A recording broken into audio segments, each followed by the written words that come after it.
this team, I asked them about their extraction services. That's the that's the only thing that I asked them about, and they assumed that I needed help.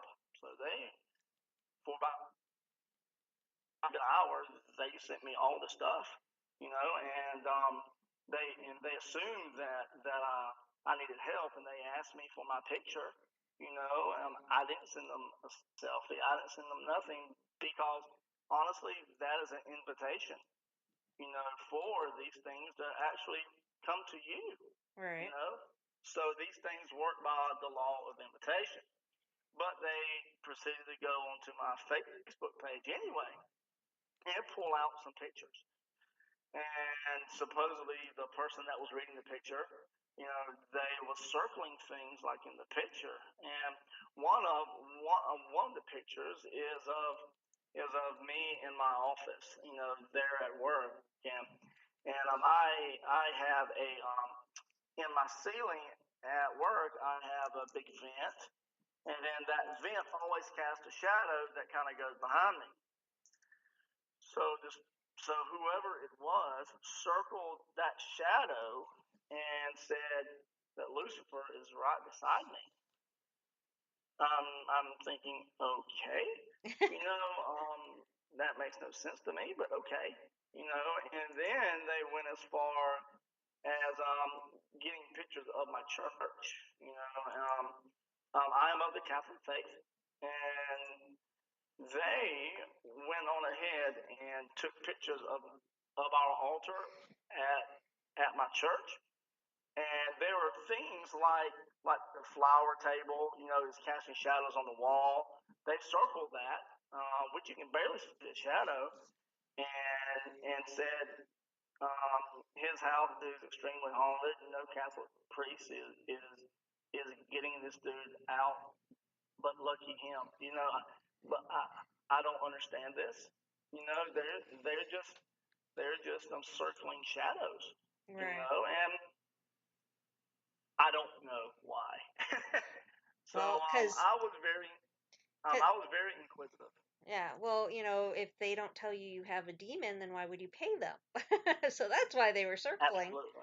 But Yeah, and yeah. that's that was some of the things that I had problems with is the fact that Mm, they were advertising, just send us a picture and we can tell you. And it's like, if yeah. a person is concerned and a person is already worried and they're circling things that, like you pointed out, it was not a spirit at all, and they're sending it back to this person saying, oh, this is Lucifer, and this Mm-hmm. person's already scared, they're going to be freaking out even more, and they're so desperate for help that they're going to try to find a way to pay them to do this.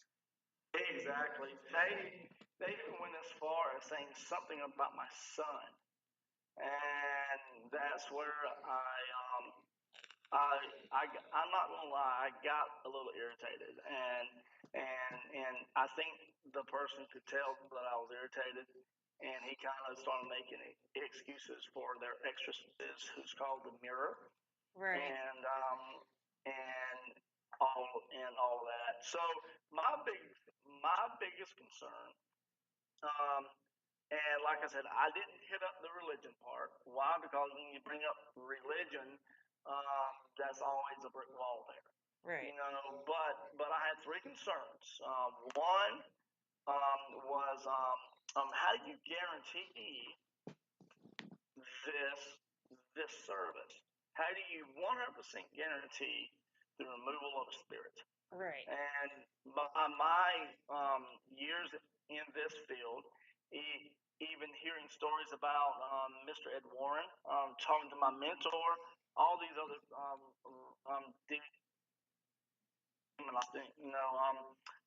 this isn't guaranteed. Right. You know,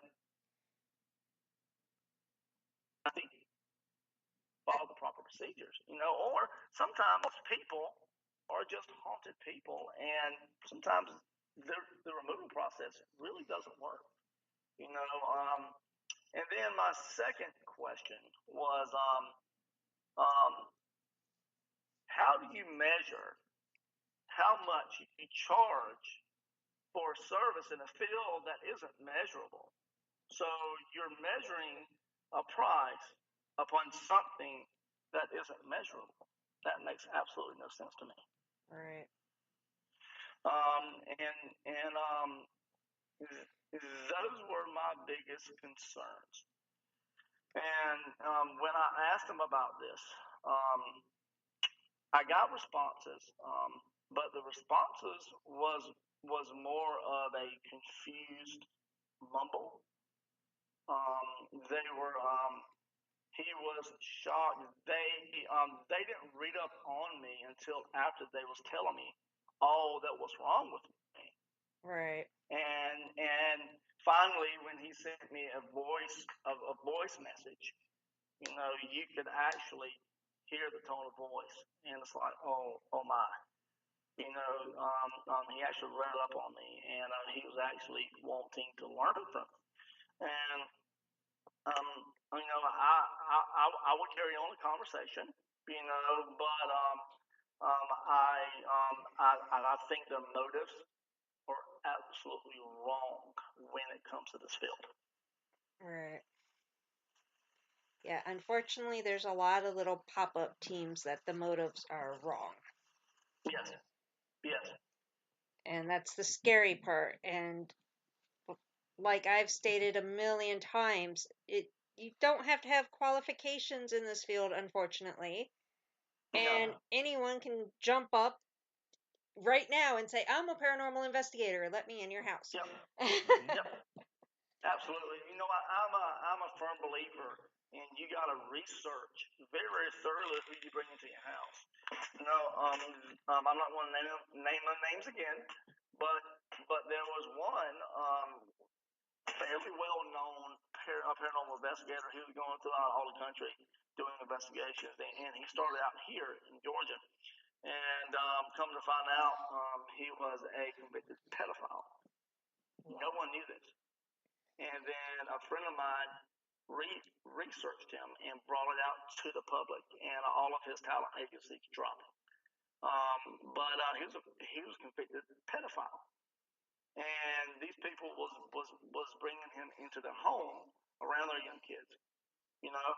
So I'm a big proponent in research who you bring into your home. Yeah. Yeah. It is a good thing to know who you're letting in. Yes. I see that thought process going. No. But anyways, yeah, and that's one of the problems with this event that happened was it was more of a scam than anything else. They were playing off of what popular TV is showing, and that just seemed like a quick, easy way to make a buck for somebody. Mm-hmm. Sad. Oh, and I realized that I didn't touch on my third question that I asked him. My third question was, how can you prove without a shadow of a doubt that your services are guaranteed? And once again, I did not get a clear answer. He had to go look for a definition of something. I even this person claims to be a demonologer and is in demonology. And what he was saying wasn't making any sense. So I asked him, um, you being a demonologer, you worship demons, right? He said, no, you got to pick and choose. I'm like, well, the definition of a demonologer is one who practices demonology. But demonology is the worship of demons and practice of ritual magic with the aid of entities known as demons. So I really don't think that he completely, fully understood what he was claiming. Right.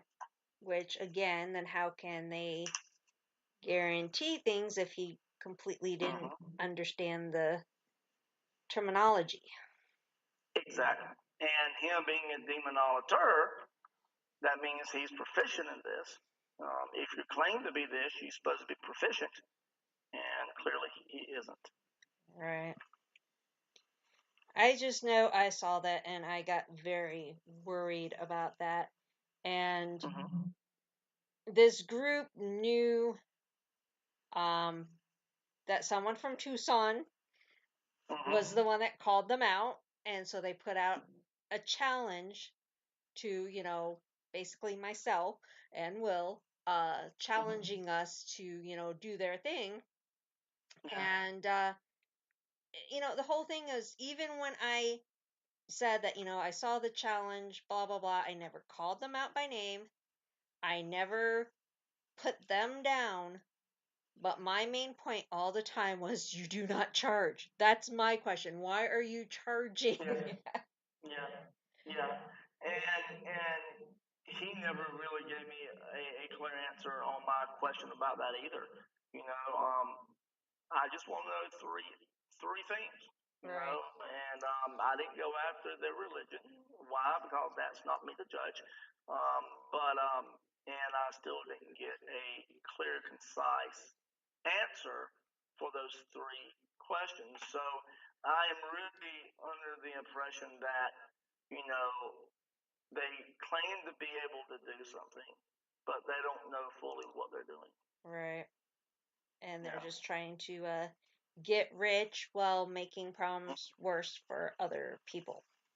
Yes, absolutely. And they may not even be aware that they're making problems worse. Right.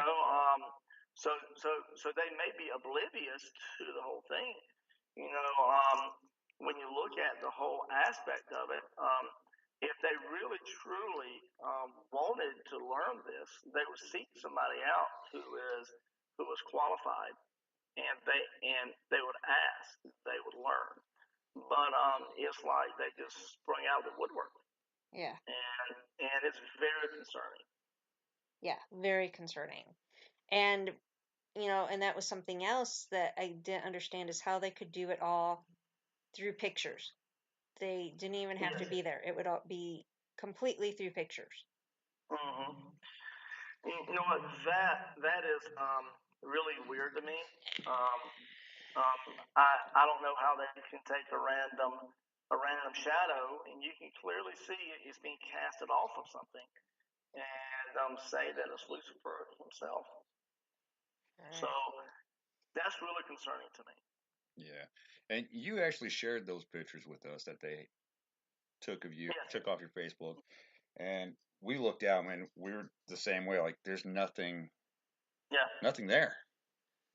It was like, And then one of his people went as far as saying, "Oh, he's in a deep depression." No, I'm not. That I am really drained, and a certain kind of entity will do that, and yada yada yada. Well, she's right. I'm always tired, but I'm in the military. I got a full-time job. I have a wife. I've got 4 kids. I do cases.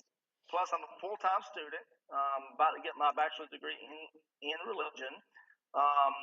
So yeah, I'm tired, but that's because of life, not some entity.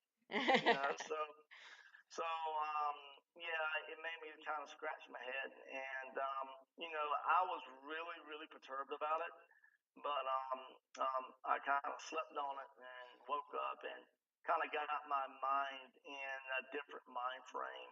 And I'm really hoping and believing that I'm very optimistic, and I'm really hoping that maybe these are good people, and maybe they're wanting to do something good, but maybe they don't understand how. So, but then that's just me being optimistic. So I could be completely wrong, but I think sometimes that's just my optimism. But I've got optimism to a point, and I give everybody the benefit of the doubt. Yeah. But the more and more I kept seeing